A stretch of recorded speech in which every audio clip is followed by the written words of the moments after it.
Thanks for tuning in. Today we're going to be looking at the Bollé Furo MIPS Aero bicycle helmet. Aerodynamically optimized products for your bicycle is a great way to improve your cycling performance by making each watt go further. With aerodynamics, you're able to reduce the aerodynamic drag and therefore go faster and further, putting out the same power. There's an interesting category of aero products, which is the road bike aero helmet.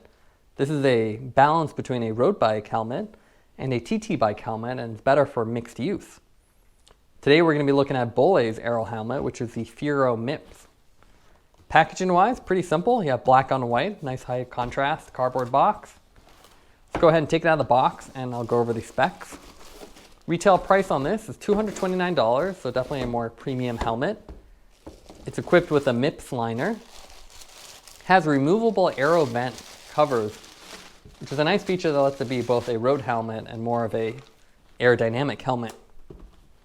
It has their OptiDock system, which is these two vents in the front that let you store your sunglasses. And they have something called a 360 fit system, which is their retention system combined with a MIPS. Also, you'll notice it has a Kamm tail profile, which gives it a very unique appearance and more optimized aerodynamics. Inside the box, you'll find some basic instructions, some tags for MIPS, and surprisingly no bag, so you just have the basic plastic that it came with.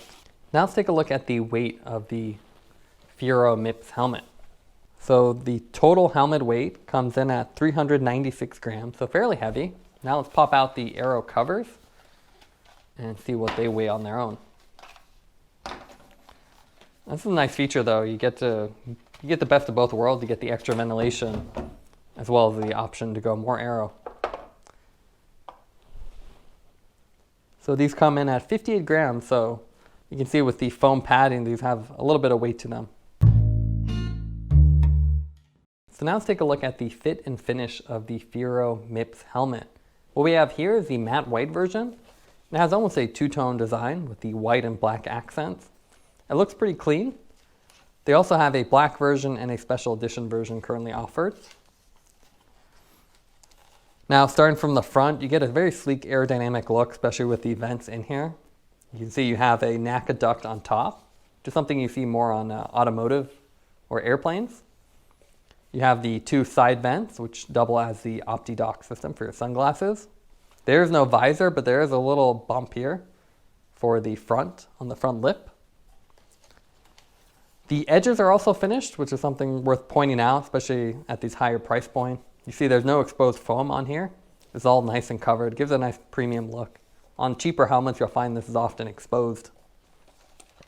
Now, if we go to the side of the helmet, the most striking thing about this is that it doesn't look like your standard helmet. It actually looks flat.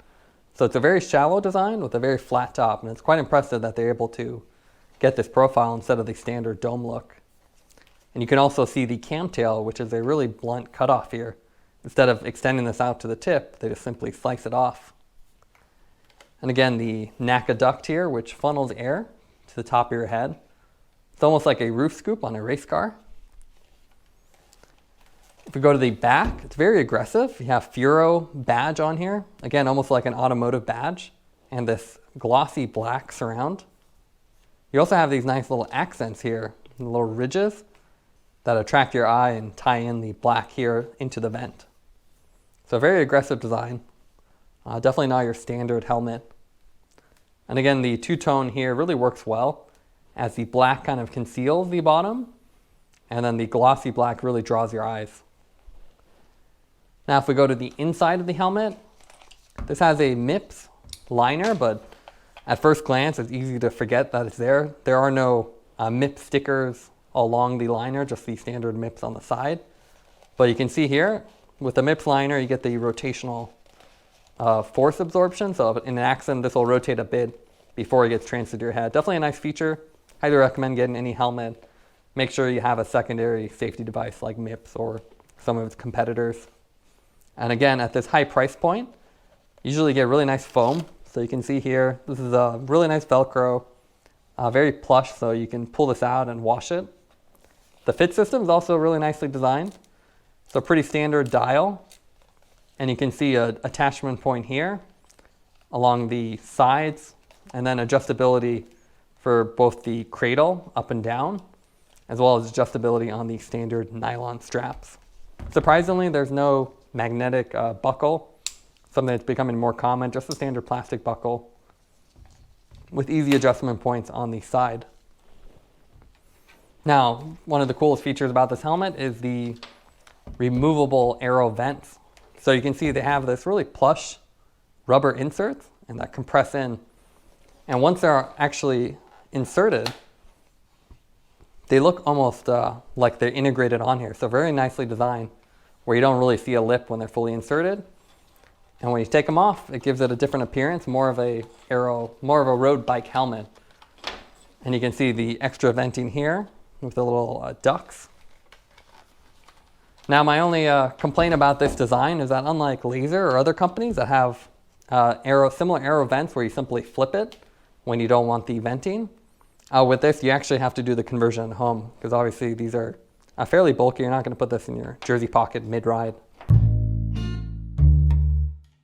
So now let's do a little comparison between the Furo MIPS and other helmets on the market. Here I have a range of road biking helmets and semi-aero helmets as well. So the standard road biking helmet, this is the Bontrager Wave Cell Specter.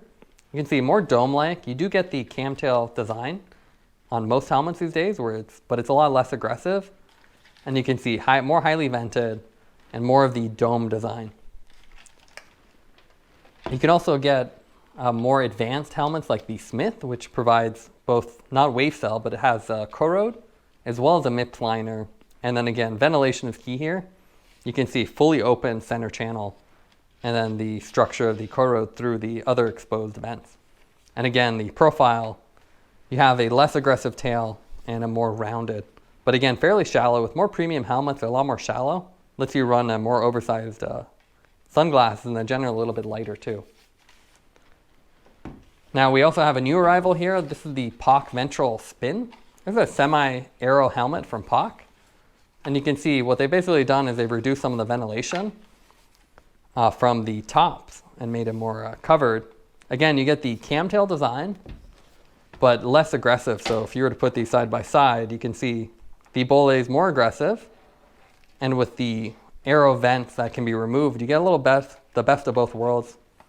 And again, the Bollé has really done a great job making a flat top design. So even with this, it's flatter, but still not quite as flat as the Bollé.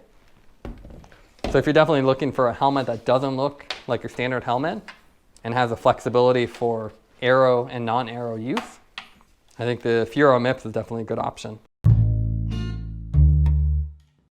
On the road, we found the Furo MIPS helmet to be quite comfortable. It has a very shallow profile that fits well against your head, and even allows you to wear oversized sunglasses like the Bollé Chrono Shield, which are quite large. Also, there's adequate venting, even with the aero vents in place, enough that you don't really overheat. And on warmer days, you can easily take off the vents and run it as a more road helmet. Now let's go over the pros and cons for the Furo MIPS helmet. Some of the things we like about the helmet is the sleek profile. It really doesn't have that domey look that most helmets have, and instead has a very flat top that's quite distinctive. It also has a very clean design with minimal branding, particularly in the matte white with the white and black accents. It's something that looks good against any type of cycling kit. It also has great ventilation even on hot days, and that's with or without the aero cover, so you can tune it to your liking. Some of the cons are the premium price and the fact that it's fairly heavy for this price range. At closer to 400 grams, you can definitely get lighter helmets. Also, the vent covers can't be stored on the helmet, and that's a little bit unfortunate, so you have to switch between aero or road at home, or have a place to store them, as the covers themselves are fairly large. Taking everything into account, we'd give the helmet an 8.7 out of 10. It's a dual function helmet that can work both as a road helmet or as a more aero helmet if you want to go faster. Thanks for watching this review. Don't forget to like and subscribe to the channel. You can see more content from us on our website at thesweetcyclist.com, as well as follow us on Instagram at The Sweet Cyclist. This is The Sweet Cyclist reminding you to enjoy the ride.